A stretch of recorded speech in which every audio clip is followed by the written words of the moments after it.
Can we bring in Charles? Is he there? Hey, Chuck, how are you? What's up, brother? Is the series over? Yes, sir. It's over. It's a wrap. You know what? Listen, Miami just undermanned.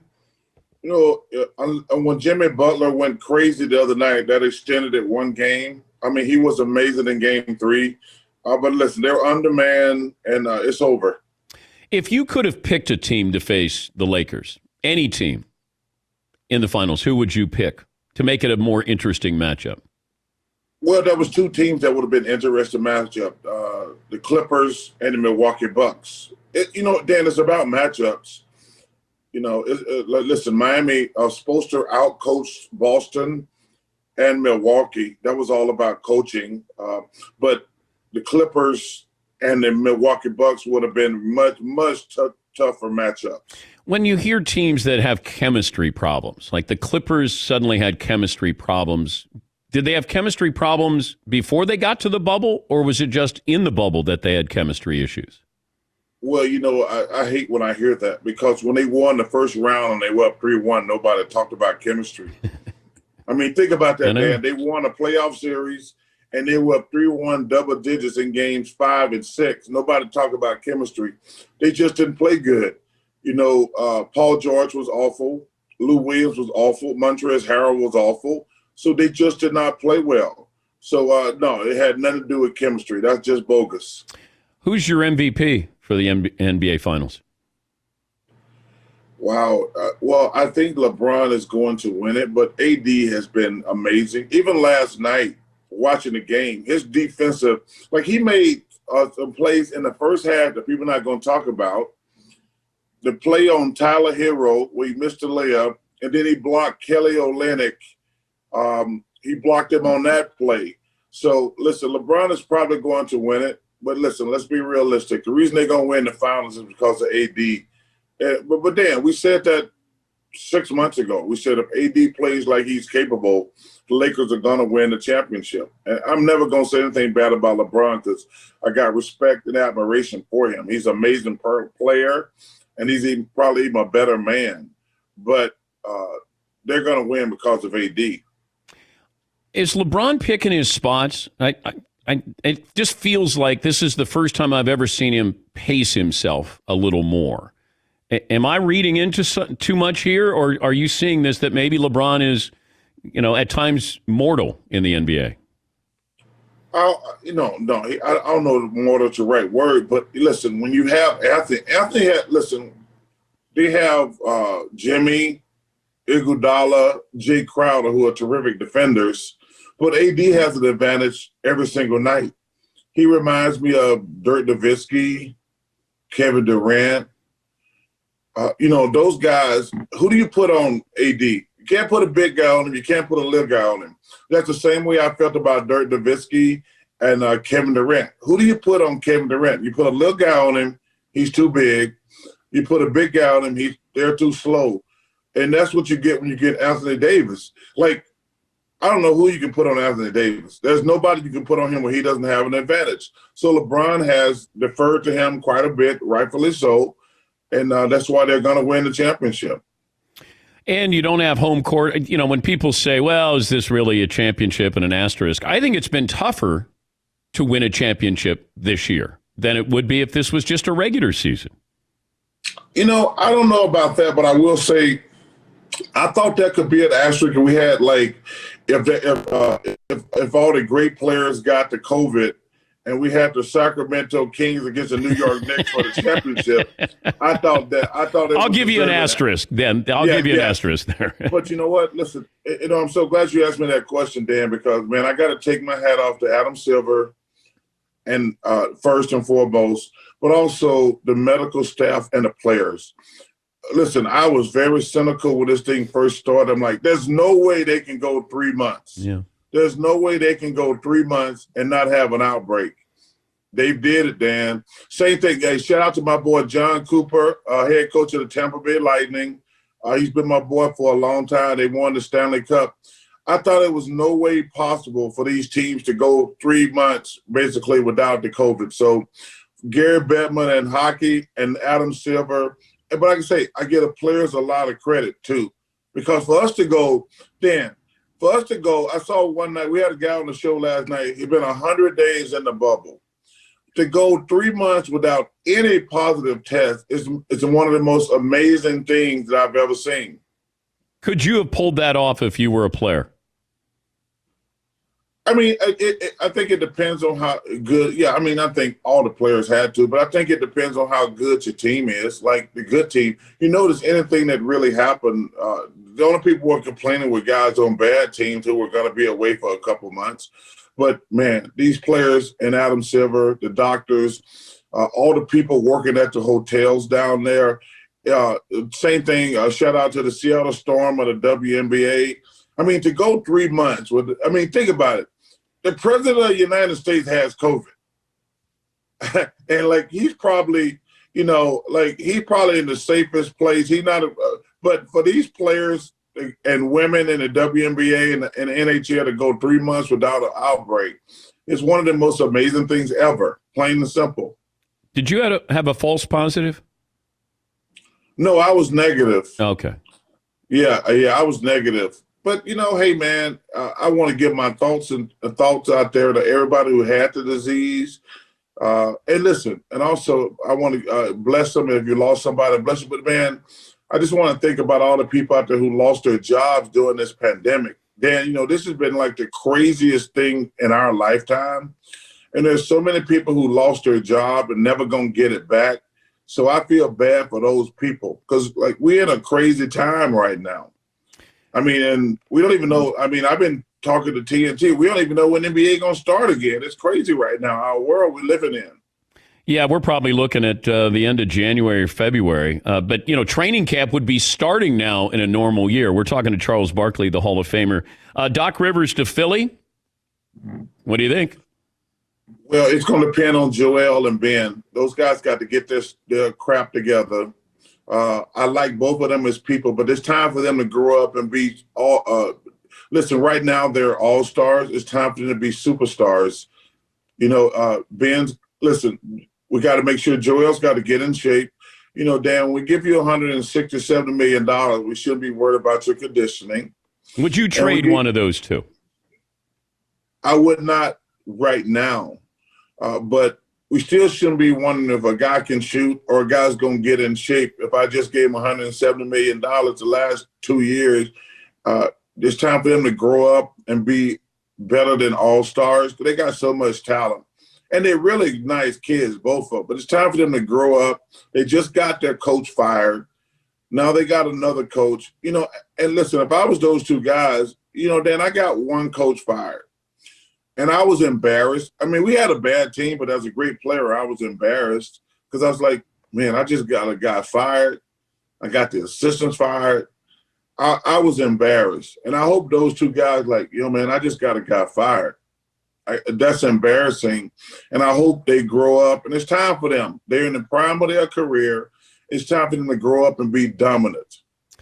Does another title change where LeBron is all time? Well, it moved him closer to Kobe. Listen, I'm never going to say anything bad about LeBron. I think winning another title moved him closer to Kobe. But he's amazing. Nothing but respect. But I think I got him 6th on my list. 7th, right behind Kobe. So I think if he wins 2 more, I would move him ahead of Kobe, to be honest with you. But just move him a lot closer to Kobe. Just on my list, in my personal opinion. So not even in the top 5 all time. He's 7th, Dan. Yeah, I know. I wanted to ask the question because I was surprised that he's not even in your top 5 all time. I got him number 7 behind Kobe Bryant. When he wins this year, it'll move him a lot closer. I mean, Dan, he is playing with Anthony Davis. Most great players played with great players. Yes, you are correct. But the difference is I've always believed that LeBron manufactured when he went to Miami and got Dwayne and Chris. And then when he went to the Lakers, once Anthony Davis signed with Clutch Sports, you knew it was just a matter of time before he came to the Lakers. So listen, like I said, I'm never going to say anything bad about LeBron, but you do have to factor in he does manufacture his teams where they become really good quickly. Yeah, but we've seen that with great players. Who? Like who? That have manufactured their teams? Like who? Well, Kevin Durant did. That's why he's not on my list. But Steph Curry got credit for a title, and Kevin Durant came there. So nobody said, boy, you can't give Steph that one title. Well, Steph won one before KD came. That's true, but that doesn't mean we're not going to take away that title. And that's a manufactured lineup. No, but I'm not going to move him up on the list because those two with KD are manufactured. Let me tell you something. As much as I like KD, I haven't moved him up because his was manufactured also. But you look at the Boston Celtics with Bill Russell. None of those guys left the team. Like, nobody had free agency. You couldn't leave, so you had a lineup of, what do they have, 8 Hall of Famers and a Hall of Fame coach and Bill Russell. You're not factoring that in. These guys couldn't leave. Yeah, but none of those other guys on my list. Only Bill Russell's on my list. Yeah, but these are all Hall of Famers. Bill Russell played with 8 or 7 Hall of Famers in that lineup. Yeah, and I'm saying, but I don't count those other guys. They're bus riders, Dan. They're not bus drivers. The only person on that team that I'm putting on my list is Bill Russell. Those other guys, they're bus riders. They're not bus drivers. Listen, when I'm talking about my Mount Rushmore, all right, and LeBron's on that, you have to be a bus driver. You can't be a bus rider. Kevin Durant is still a bus rider until he wins one in Brooklyn. And let me tell you something. I have no idea what the hell going on in Brooklyn. I was going to bring that up to you. When Kyrie says we don't really have a head coach, some nights it'll be me, sometimes it'll be KD, and sometimes it'll be Steve Nash. Boy, what could go wrong? Dan, first of all, he did not say Steve Nash. He said some nights it'll be me, some nights it'll be KD, some nights. Hey, he went to be assistant coach. He said, Dan, that was one of the craziest things I've ever heard an NBA player say. I have no idea. I mean, that was flat out crazy. Yeah. And you know what? I think it's going to be fascinating watching those guys, especially in New York. And I don't think. Is it going to be a good fascinating or a bad fascinating, though? I think it's going to be a bad fascination. Yeah. I don't think either one of those guys, they're lucky they don't play for the Knicks, but I think because they're so high profile and all the stuff that Kyrie has said the last couple of years, I think they're going to get the same media attention that the Knicks get. And I think it's going to be fascinating, and I can't wait to watch. How you doing on NFL games? It's been very difficult to bet, to be honest with you, Dan, because they've taken away the home field.